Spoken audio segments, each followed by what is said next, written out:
Waalaikumsalam warahmatullahi wabarakatuh. Apa kabar anak-anak? Baik, Pak. Baik, Pak. Alhamdulillah baik, Pak. Ya, hari ini kita akan belajar materi tentang sistem pembayaran dan alat pembayaran.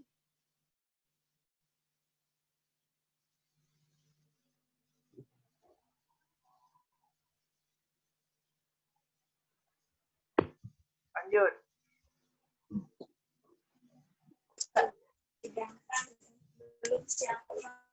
Biar tahu siapa.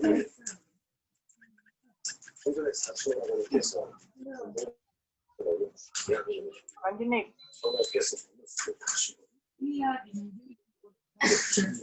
Makanya pusing badannya.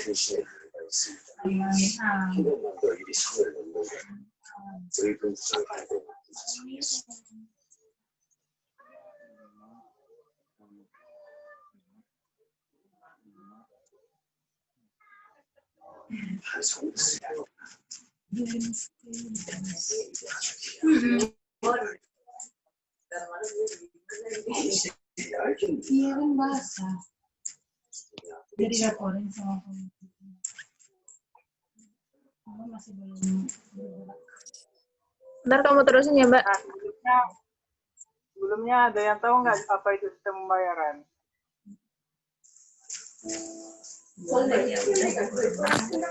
Cara-cara untuk membayar bukan, Pak? Ah, ya. Apa sih ini cara bayar apa? Bayar apa? Di slide ini pembayaran adalah suatu cara yang disepakati untuk mentransfer suatu nilai antara pembeli dan penjual dalam satu transaksi. Sistem pembayaran memfasilitasi pertukaran barang dan jasa dalam perekonomian. Jadi, dapat disimpulkan bahwa sistem pembayaran merupakan sistem yang berkaitan dengan pemindahan sejumlah nilai uang dari satu pihak ke pihak lain. Sampai sungguhan. Bentar aja.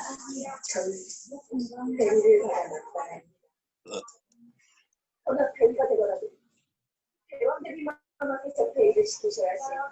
그만 좋은 일을 시킨다면 그건 옳지 않습니다. Lanjut, Ram. 이건 자존심 문제야. 제가 중앙 조문에 의해 Bank umum, lembaga keuangan lainnya. Bank sentral dan bank umum.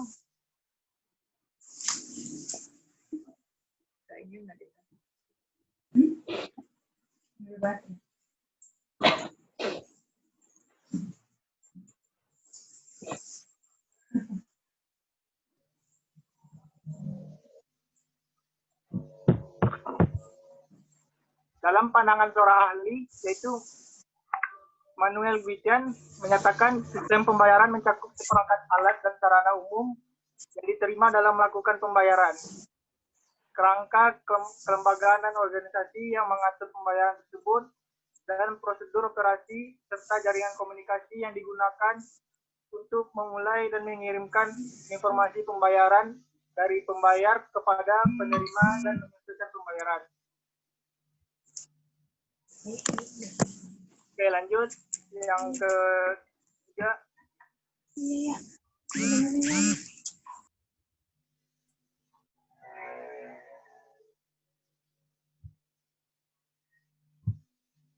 Yang ketiga ada alat pembayaran.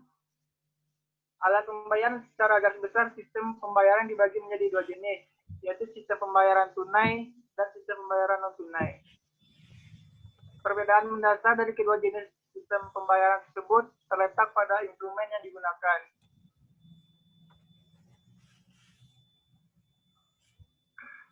Lalu pada sistem pembayaran tunai, instrumen yang digunakan berupa uang kartal, yaitu uang dalam bentuk fisik, uang kertas, dan uang logam.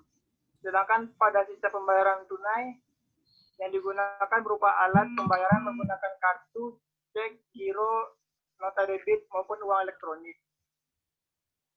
Lalu selanjutnya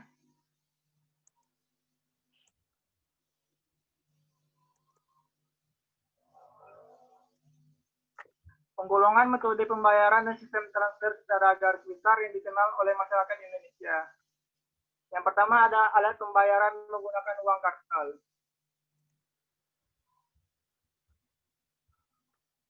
Alat pembayaran uang kartal yaitu alat pembiayaan, bentuknya juga terus berkembang seiring dengan berjalannya sewaktu mulai dari barter. Lalu di Indonesia yang berhak untuk mencetak uang kartal adalah pembayaran menggunakan uang yang paling umum ditemukan dalam kehidupan sehari-hari karena mudah digunakan untuk transaksi dengan nominal yang kecil. Lalu uang kartal itu terbagi dua pecahan. Ada uang logam, ada pecahan kertas. Coba siapa yang tahu, anak-anak siapa apa aja pecahan uang logam yang kalian ketahui? Dari 100 rupiah, 200 rupiah, 500 rupiah, sama 1.000, Pak. Ya, betul. Kalau uang kertas? Uang kertas mulai dari 1.000, 2.000, 5.000, 10.000, 20, 50, sekarang yang baru 75 sama 100. Ya, paling tinggi 100. Lalu namun uang kartal memiliki beberapa kelemahan seperti biaya pengadaan atau pencetak uang yang mahal. Selain itu, ada efisiensi waktu dalam penggunaan uang kartal seperti ketika kita melakukan pembayaran di pintu loket seperti KRL atau Transjakarta, di mana pembayaran akan memakan waktu yang lama. Terlebih ketika uang yang dibayarkan memiliki risiko lain seperti pencurian dan pemalsuan uang. Tingginya risiko penggunaan uang kartal ini membuat Bank Indonesia mendorong penggantian dan pembayaran tunai menjadi non-tunai, sehingga menciptakan cash. Baik, selanjutnya ada alat pembayaran menggunakan uang giral. Nah, di sini alat pembayaran uang giral yang pertama yaitu ada cek. Cek itu ya berupa surat perintah tanpa syarat dari nasabah kepada bank yang memelihara rekening giro nasabah tersebut untuk membayar sejumlah uang kepada pihak yang disebutkan di dalamnya atau kepada pemegang cek tersebut. Artinya, jika kita memiliki cek dan cek tersebut adalah cek asli, maka bank harus membayar siapa saja. Ada nama seseorang atau badan atau tidak ada nama sesekali. Dan membawa cek ke bank yang memelihara rekening nasabah untuk diuangkan sesuai dengan persyaratan yang telah ditetapkan, baik secara tunai maupun pemindah bukuan. Baik, lanjut yang ketiga. Giro, alat pembayaran menggunakan kartu. Cek, giro. Udah lanjut. Alat pembayaran menggunakan kartu ada kartu debit yang pertama. Kartu debit yaitu sebuah kartu pembayaran secara elektronik yang diterbitkan oleh bank. Kartu ini dapat berfungsi sebagai pengganti pembayaran dengan uang tunai.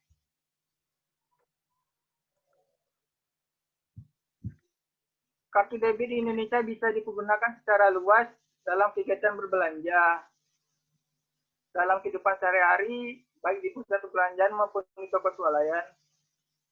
Indonesia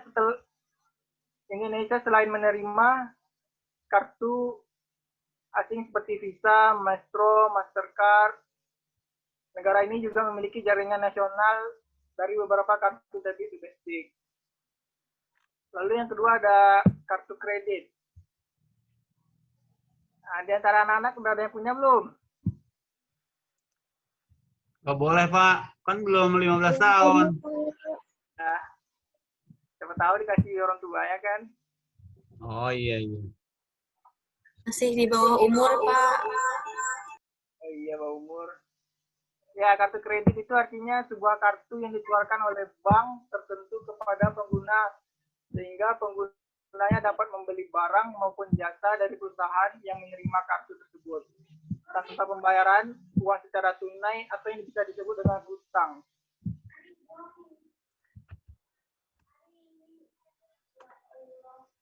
Keuntungan menggunakan kartu kredit, nah, diantaranya yaitu seperti ini. Kita hendak membeli sesuatu, kita tidak memiliki uang tunai, kita dapat membayar menggunakan kartu kredit. Kartu kredit juga dapat digunakan untuk belanja online ketika membeli barang yang mahal, ketika tidak perlu membawa uang tunai. Kartu kredit aman daripada memegang uang tunai. Lalu kerugiannya yaitu kartu kredit itu biasanya nasabah suka boros dalam berbelanja sebab nasabah merasa tidak mengeluarkan uang dalam membeli barang keperluannya. Padahal ini membuat nasabah untuk membayar tagihan kartu kredit. Kartu ini terkadang membuat masalah saat digunakan untuk belanja atau transaksi online. Oleh sebab itu, nasabah harus berhati-hati untuk menggunakan kartu kredit yang dimiliki. Baik, yang selanjutnya.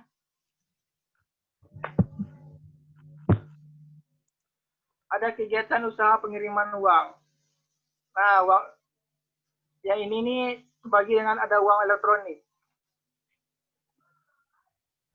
Uang elektronik yang digunakan dalam transaksi internet dengan cara elektronik, biasanya transaksi ini melibatkan penggunaan jaringan komputer, seperti internet, sistem penyimpanan harga digital.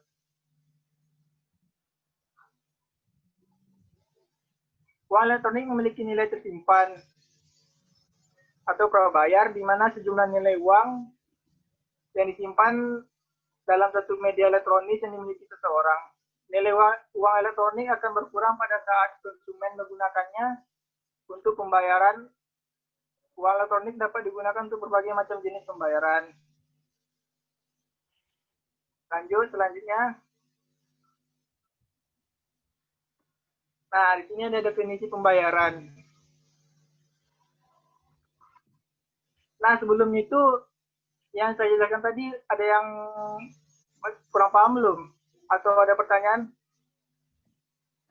Sudah paham. Ya, baik. Kita lanjut. Definisi pembayaran. Pembayaran merupakan salah satu aktivitas penting pada setiap transaksi dalam kegiatan ekonomi. Dengan perkembangan teknologi yang semakin pesat, semakin banyak dan semakin besarnya nilai transaksi serta risiko, dibutuhkan adanya sistem pembayaran dan alat pembayaran. Lalu pembayaran secara umum dapat diartikan sebagai pindahnya kepemilikan hak atas dana dari pembayar kepada penerimanya. Atau dengan kata lain dapat dikatakan bahwa pembayaran adalah perpindahan hak atas nilai antar pihak pembeli dari pihak penjual yang secara bersamaan terjadi perpindahan hak atas barang atau jasa secara berlawanan. Nah, lalu ada pembayaran dapat dilakukan secara tradisional, sederhana yang tidak memerlukan jasa bank. Atau suatu proses yang cukup rumit, di mana lembaga perbankan mempunyai peran yang sangat penting dan memerlukan jasa-jasa perantara karena tanpa jasa perantara tidak dapat terlaksana dengan aman, cepat, dan efisien. Baik, lanjut.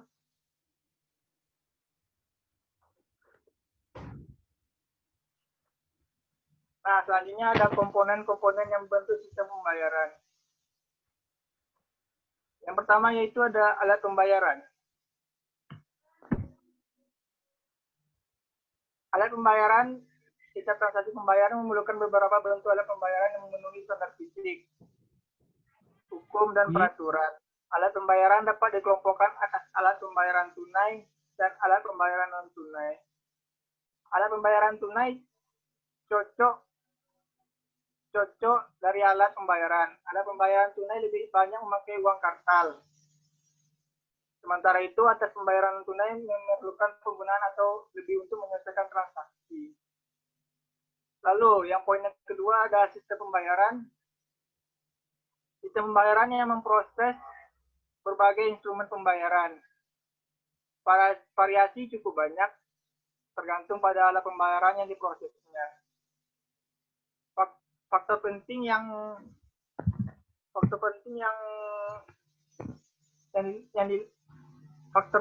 mempengaruhi sistem transfer dana antar bank adalah penggunaan teknologi informasi. Lalu yang ketiga ada lembaga yang memproses sistem pembayaran. Lembaga yang memproses sistem pembayaran di Indonesia, yaitu hal ini telah dilakukan dengan media yang sangat beragam. Mulai dari yang paling sederhana sampai media yang kompleks. Pengguna media itu terbentuk mulai dari penggunaan komoditas untuk uang, penggunaan mata uang, pengguna cek, sampai pengguna elektronik untuk mentransfer nilai. Baik, lanjut.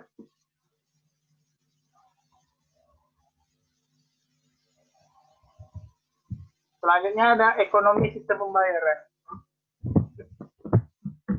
Option A yang pertama itu ada evaluasi sistem pembayaran dari barter ke sistem pembayaran e-commerce. Ada yang tahu nggak artinya?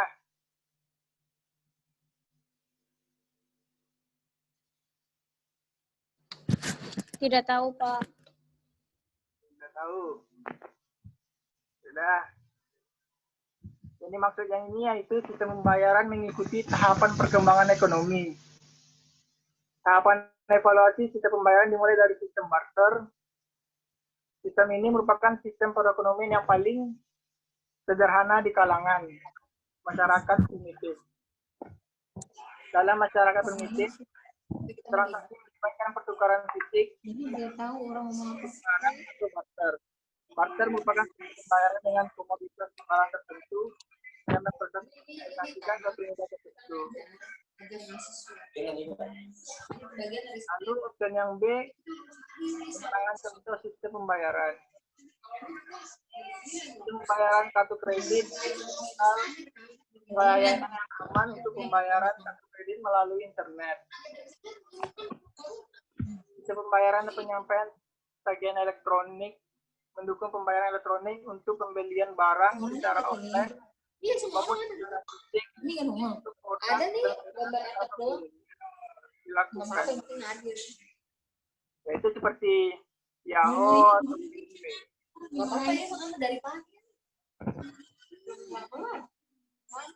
ya, selanjutnya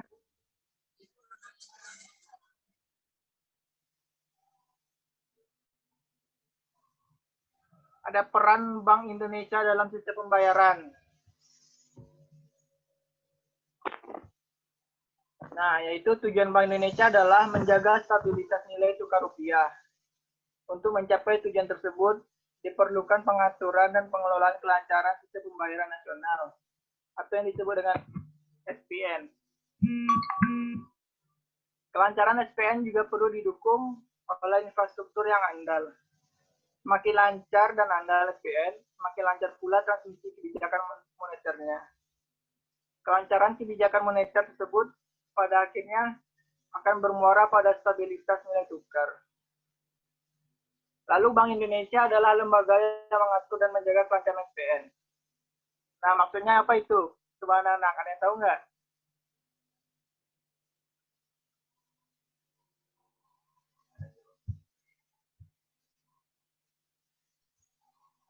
Nggak tahu, Pak. Belum, Pak. Tahu.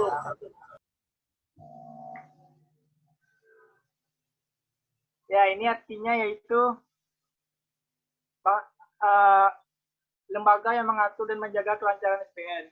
Sebagai otoritas moneter, Bank Sentral berhak menetapkan dan memberlakukan kebijakan SPN. Selain itu, Bank Indonesia juga memiliki wewenang memberikan persetujuan dan perizinan serta melakukan pengawasan atas SPN.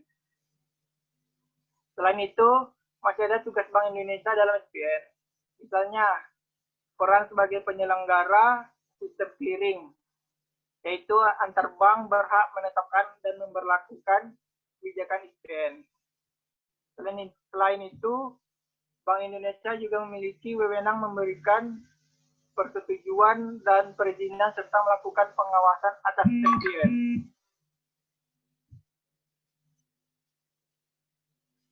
Dalam hal alat pembayaran tunai, Bank Indonesia adalah satu-satunya lembaga yang berwenang mengeluarkan dan mengedarkan uang rupiah, serta mencabut, menarik, dan memusnahkan uang dari peredaran. Terkait dengan peran tersebut, Bank Indonesia senantiasa berupaya untuk memenuhi kebutuhan uang kartal di masyarakat, baik dalam nominal yang cukup, jenis pecahannya sesuai, tepat waktu, dan dalam kondisinya layak edar. Baik, selanjutnya itu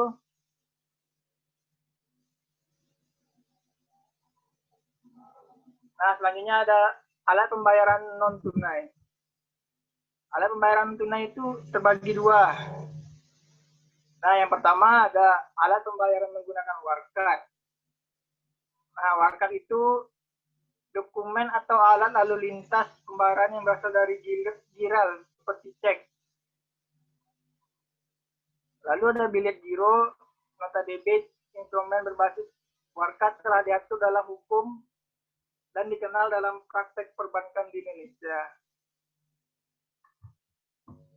Nah, lalu ada poin yang kedua, alat pembayaran menggunakan kartu. Kita telah mengenal berbagai jenis kartu pembayaran, antara lain yang bersifat kredit, seperti kartu kredit, privat label, misalnya kartu pasar swalayan, dan yang bersifat debit seperti debit ATM. Oke, lanjut.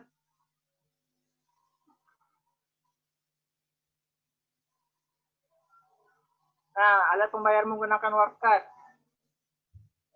Nih, yang pertama ada alat pembayaran cek dan bilet giro.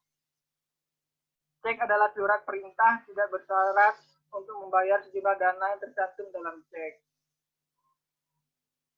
Lalu yang poin 2 ada nota debit adalah warkat atau surat yang digunakan untuk menagih nasabah bank lain atau bank melalui clearing untuk dimasukkan ke rekening nasabah bank. Nah, yang terakhir yaitu ada nota kredit, yaitu yang maksud warkat atau surat yang digunakan untuk mengirimkan atau memindahkan dana bukan tunai kepada nasabah bank lain atau kepada bank lain melalui clearing. Lanjut.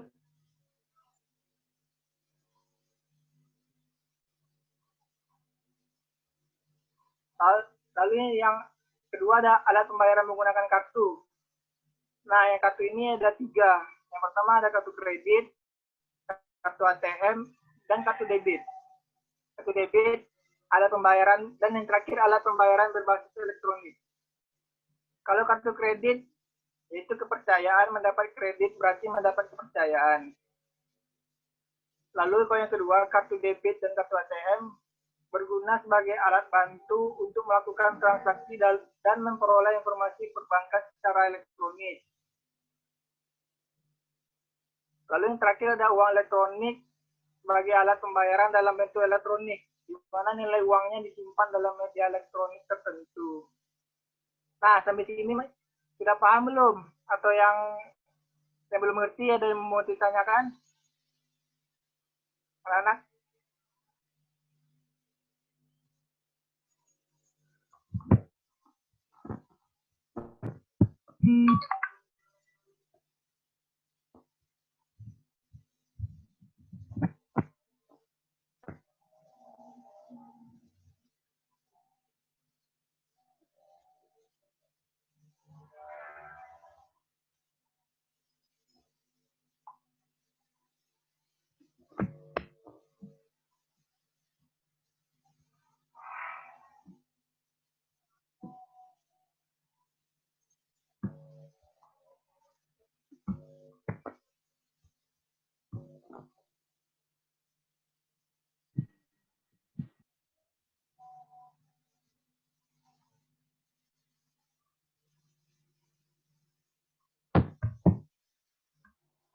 Nah, berarti udah paham semua nih, nggak ada yang mau tanya.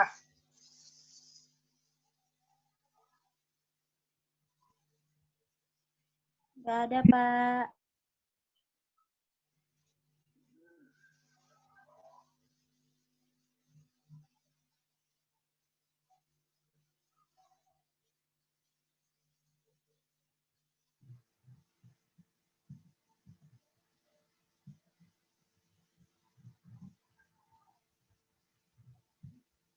Udah keikut belum?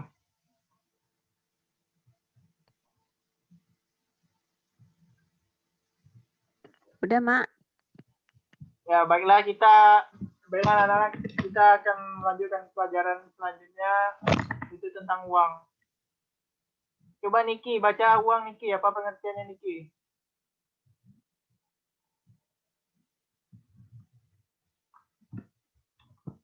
Niki, mana Niki? Saya dong Pak yang baca. Yaudah, baca silaturahmi. Uang adalah sesuatu yang dapat diterima secara umum sebagai alat pembayaran dalam suatu wilayah tertentu dan alat pembayaran utang dan alat untuk melakukan pertukaran barang dan jasa, Pak. Ya, betul. Bapak mau nanya, uang belanja klaim berapa aja sih? 5.000 sehari, Pak. 5.000. Gope, Pak. Buat jajan cilok aja.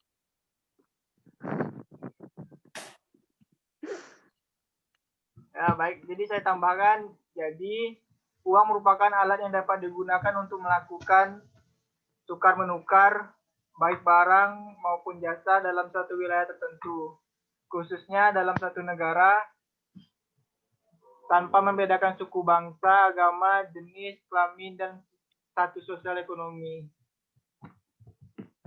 Baik, kita lanjut ke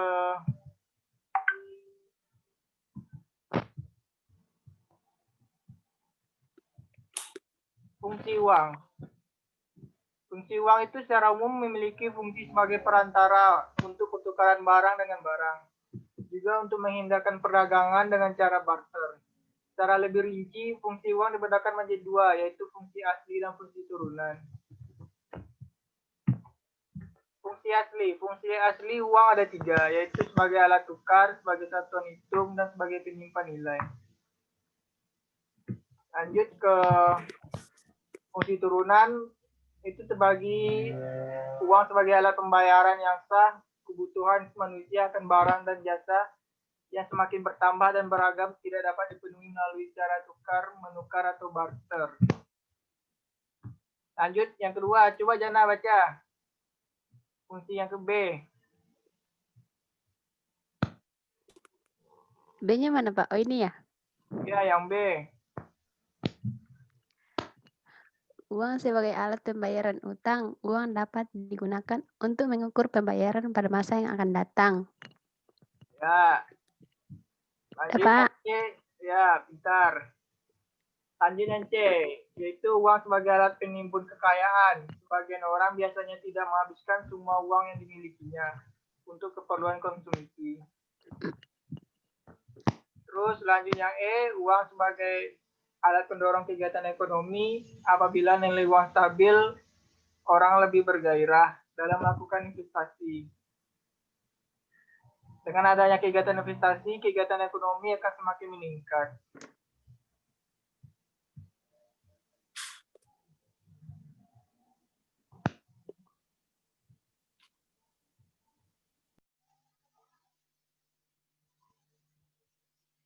Nggak ada, Pak.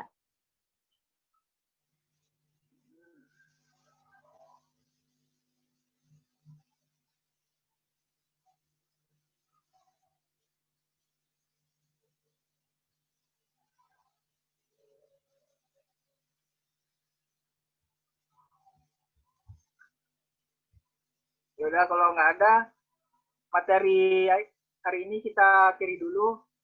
Saya akan ngasih tugas untuk minggu depan, yaitu bikin kelompok minimal 3 orang. Nah, di situ kalian akan berkelompok membuat alat-alat yang bisa digunakan untuk pembayaran.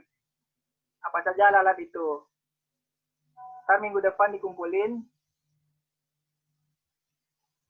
Mengerti? Anak-anak? Baik, Pak. Ya. Oke, selanjutnya saya absen dulu.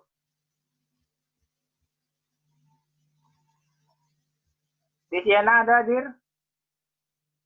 Hadir, Pak. Hadir. Silaturahmi. Hadir, Pak. Lanjut. Hadir, Pak. Ya, Teti Kusniati. Hadir, Pak. Kita Sebina. Hadir, Pak. Ya. Ari Mawan. Nggak ada Ari.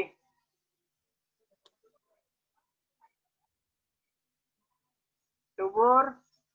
Hadir, biasa.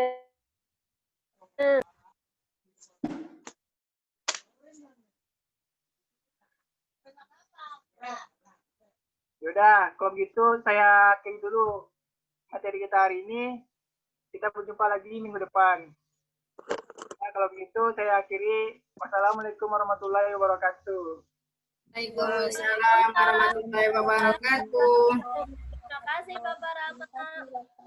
Ya, semoga bertemu lagi. Iya.